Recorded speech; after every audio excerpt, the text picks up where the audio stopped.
Hello everyone, स्वागत है आपका मेरे channel excellence in education world.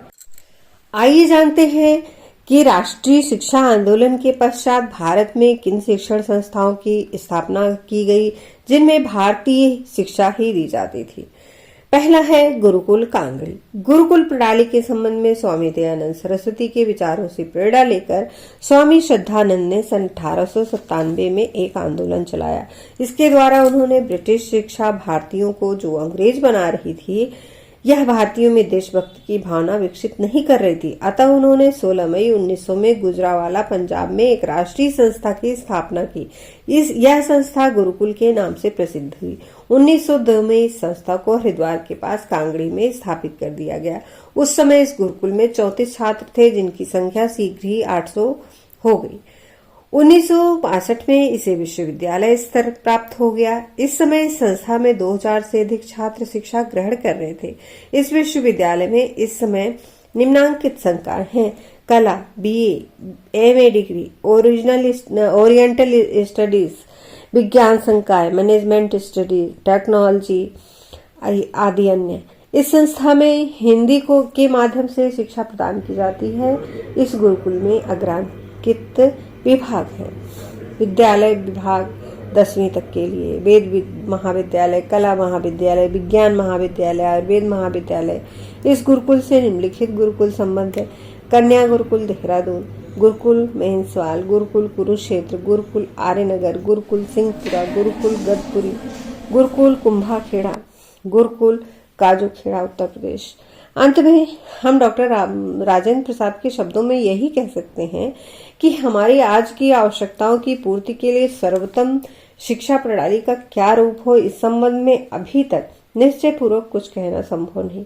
Gurukul शिक्षा प्रणाली भारतीय शिक्षा पद्धति पर आधारित है, किंतु आधुनिक शिक्षा विज्ञान से भी यह प्रणाली प्रभावित हुई है। सार्वजनिक क्षेत्र में भी जो परीक्षण हमारे देश में अभी तक हुए हैं, उनमें गुरुकुल शिक्षा संस्थाओं का महत्वपूर्ण स्थान है। गुजरात विद्यापीठ 1920 में महात्मा गांधी ने असहयोग आंदोलन शुरू किया और अहमदाबाद, काशी, पटना, अलीगढ़ आदि स्थानों पर राष्ट्रीय विद्यापीठ स्थापित किए गए। गुजरात विद्यापीठ की स्थापना महात्मा गांधी द्वारा 1920 में रखी गई। वह इसके आयोजन कुलपति रहे, आजीवन कुलपति रहे। इसमें शिक्षा का माध्यम मातृभाषा रखा गया और पाठ्यक्रम में राष्ट्रभाषा हिंदी को अनिवार्य कर दिया गया। यह विद्यापीठ ग्रामों के उत्थान का साधन बना। इस विद्यापीठ को 1963 में विश्वविद्यालय स्तर की संस्था का दर्जा प्राप्त हो गया। यह एकांकी संस्था है।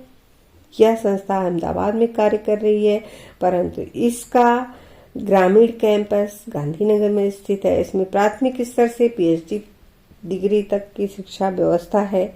इसमें under graduate college of social sciences, post graduate college of social sciences, tribal research centre, college of physical education, शिक्षक प्रशिक्षण कॉलेज आदि कार्य कर रहे हैं। इसके अलावा जामिया मिलिया कॉलेज भी स्थापित किया गया। टैगोर द्वारा विश्व भारती स्थापित की गई।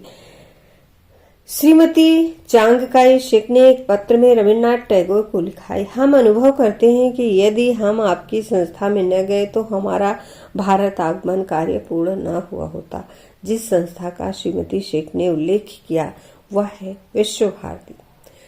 कवि सम्राट रविन्द्रनाथ टैगोर के पिता महर्षि देवेंद्रनाथ टैगोर 1863 में बंगाल प्रांत में बोलपुर नामक स्थान के समीप भगवान के भक्तों के लिए एक आश्रम की स्थापना की। यह स्थान बोलपुर रेलवे स्टेशन से 2 मील और कोलकाता से लगभग 100 मील दूर है।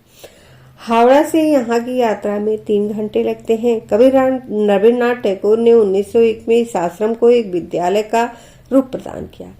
इसका नाम शांति निकेतन रखा। 6 मई 1922 को इस शिक्षण संस्था को अंतर्राष्ट्रीय विश्वविद्यालय में परिणत करके कविराज टैगोर ने इसका नाम विश्व भारती रखा।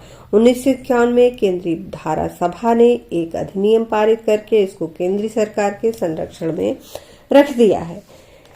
विश्व भारती के शिक्षा संबंधी विचार और उद्देश्य क्या है?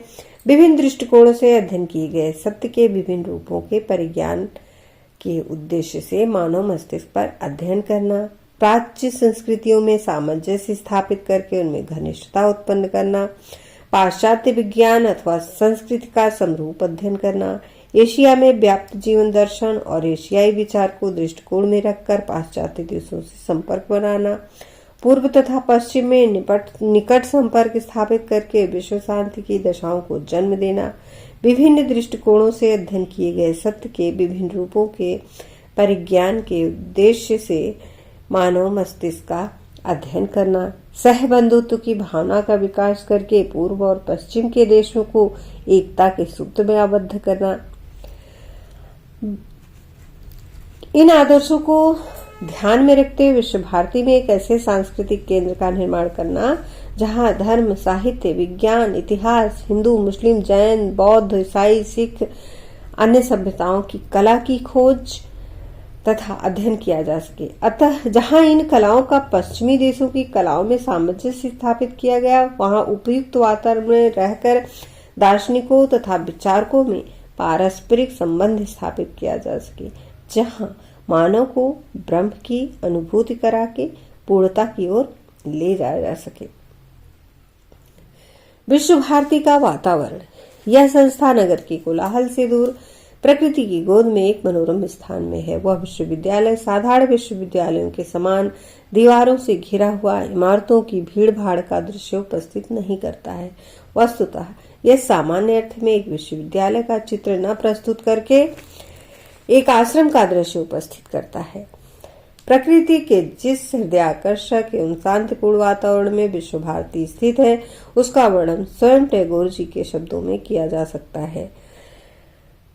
निर्विरोध निर्विकार वातावरण है। इस शांति निकेतन आश्रम के चारों ओर कहीं कहीं कटीली झाड़ियां निकल आई हैं। इनके मध्य में ऊंचे ताड़ के वृक्ष, काली जामुन के बिटप, नए पौधे, चींटियां के घरंदे दृष्टिगत होते हैं। एकांकी खेतों के मध्य एक पतली पगडंडी क्षितिज के आंचल में बसे गांव की ओर बल खाती चली गई है। घास का गट्ठर उठाए संथाल युवतियां कभी कभी इधर से निकल जाती हैं। इस प्रशांत स्थली के मध्य निर्वक साल के वृक्षों का कुंज है, जिसके सघन पत्तों के वातायन से किसी पथिक को मंदिर के कलश के अग्रभाग की झांकी दिखाई दे सकती है। इस आमलक कुंज में साल और महुए के आंचल में बसा है हमारी शांति निकेतन। वस्तुतः सौंदर्य की पराकाष्ठा है। तनिक कल्पना कीजिए उस लावण्यपूर्ण वातावरण की तथा वृक्षों की छाया में चांद, चांदनी, सितारों और निस्सीम गगन के नीचे उन्मुक्त विहंगमों के कलरों का रसास्वादन करते हुए छात्रों की। क्या वे प्रकृति के स्पंदन में परमात्मा के अंश का संचार नहीं करते होंगे? विश्व भारती में पाठ भवन है, शिक्षा भवन है, विद्या भवन है, कला भवन है, शिल्प भवन है, संगीत भवन है, चिन्ह भवन है, विनय भवन है, श्री निकेतन है। इसके विभागों में कृषि विभाग, दुग्धशाला, कुटीर उद्योग, ग्राम कल्याण, पुस्तकालय विभाग है। इनमें हर कार्यक्रम का समय बंधा हुआ है। जागरण, आवास, व्यायाम, स्नान, कलेवा, उपासना, पठन पाठन, प्रक्षालन, मध्याह्न आहार, मध्याह्न विश्राम, व्यक्तिगत शिक्षण, पठन पाठन, आवास शुद्धि, जलपान, उपस्थित लेखन, खेलकूद, संध्या प्रक्षालन, उपासना, अध्ययन, व्याख्यान, रात्रि भोजन और विश्राम। विश्व भारती में बहुत सारी विशेषताएं हैं। आज भी विश्व भारती शिक्षा के क्षेत्र में अग्रणी है। इसके अलावा बनस्थली विद्यापीठ है। बनस्थली विद्यापीठ 20वीं शताब्दी के पूर्वार्ध में राष्ट्रीय आंदोलन के अंतर्गत राष्ट्रीय शिक्षा आंदोलन भी प्रारंभ किया गया था। अगर आपने एक्सीलेंस इन एजुकेशन को सब्सक्राइब नहीं किया है तो प्लीज सब्सक्राइब कर लें और साथ ही बेल आइकन प्रेस कर दें, जिससे आने वाले वीडियो की नोटिफिकेशन मिलती रहे। और वीडियो को अंत तक जरूर देखें और अपने बहुमूल्य सुझाव कमेंट बॉक्स में भी दें। बेल को ऑल पर जरूर करें। वीडियो को लाइक करें, ज़्यादा से ज़्यादा शेयर करें और अपने बहुमूल्य सुझाव कमेंट बॉक्स में अवश्य दें। धन्यवाद। नमस्कार।